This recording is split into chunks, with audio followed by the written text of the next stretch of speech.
Salah satu permintaan korban bencana adalah hunian sementara. Namun Badan Riset dan Inovasi Nasional atau BRIN mengeluarkan peringatan akan potensi bahaya di wilayah bekas bencana Sumatera dan langkah mitigasi yang perlu dilakukan. Kami diskusikan ini bersama Adrin Tohari, Kepala Pusat Riset Kebencanaan Geologi dari Badan Riset dan Inovasi Nasional. Selamat malam Pak Adrin, dengan Tifal di sini Pak. Selamat malam Mas Tifal. Oke, jenis risiko apa yang paling mengancam dari wilayah bekas bencana ini Pak? Ya, yang perlu kita waspadai adalah bencana susulan ya, karena daerah tersebut kan memang sudah menjadi daerah yang sangat rawan terhadap risiko bencana. Jadi tentunya seperti tanah longsor, kemudian juga banjir bandang itu akan terjadi lagi apabila cuaca menjadi cuaca ekstrim ya, dengan intensitas curah hujan yang sangat tinggi. Jadi menurut saya yang tetap perlu diwaspadai oleh masyarakat maupun juga pemerintah daerah adalah bencana susulan yang terkait dengan tanah longsor dan juga banjir bandang serta banjir yang biasanya seperti itu. Terutama di daerah-daerah yang memang berada di aliran sepanjang aliran sungai, kemudian juga di bawah lereng-lereng yang cukup curam, dan juga di daerah-daerah yang memang acap kali terjadi banjir di saat musim hujan. Ini berlaku, penegasan saja, ini berlaku kerawanan ini rata di 3 provinsi itu, Aceh, Sumut, Sumbar, atau ada daerah yang terbilang cukup rawan yang lebih tinggi di antara 3 ini? Ya, berlaku untuk ketiga daerah yang sekarang terkena bencana, karena bagaimanapun ancaman masih ada ya. Tanah sudah jenuh di daerah-daerah perbukitan, kemudian juga cuaca juga masih cuaca musim hujan. Tentunya musim hujan ada kalanya nanti intensitas menjadi sangat tinggi, dan itu yang bisa menjadi faktor pemicu terjadinya bencana susulan terkait dengan tanah longsor, banjir bandang maupun banjir di sepanjang aliran sungai maupun daerah-daerah dataran. Saat warga ini, terutama warga terdampak bencana, berharap ada hunian sementara Pak, maka BRIN merekomendasikan apa untuk pemerintah atau otoritas terkait dalam membuat skema hunian sementara ini? Lokasi-lokasi mana yang mungkin direkomendasikan? Ya, tentunya lokasi-lokasi yang jauh dari daerah bencana saat ini ya. Tidak direkomendasikan hunian sementara itu berada di sepanjang aliran sungai.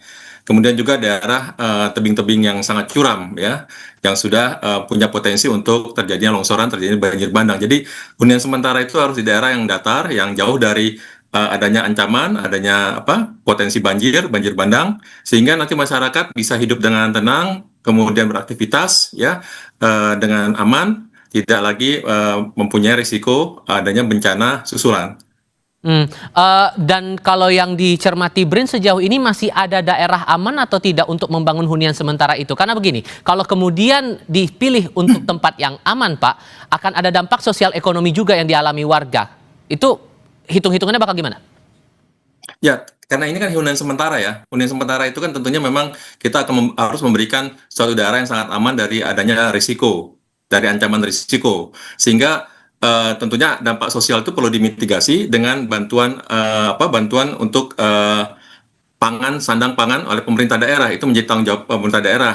Sementara masyarakat harus tinggal di daerah hunian sementara. Nanti kemudian kalau hunian tetapnya tentunya itu harus berdasarkan hasil kajian yang lebih detail untuk menentukan di mana daerah yang bisa digunakan sebagai lokasi untuk pembangunan hunian bagi masyarakat yang terdampak.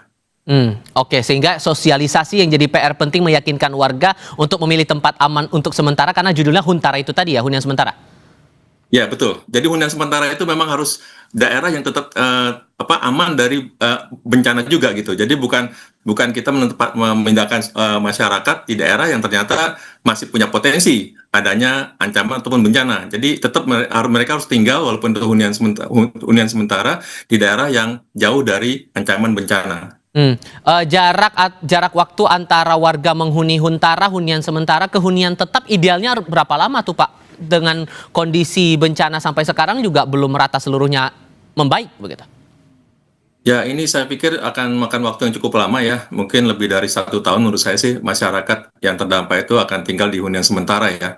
Karena bagaimanapun kan daerah terdampaknya sangat luas, dan pemilihan lokasi untuk membangun hunian tetap itu membutuhkan kajian yang sangat komprehensif ya, sehingga nantinya ketika lokasi itu dibangun perumahan buat masyarakat, itu memang daerah yang benar-benar aman dari risiko.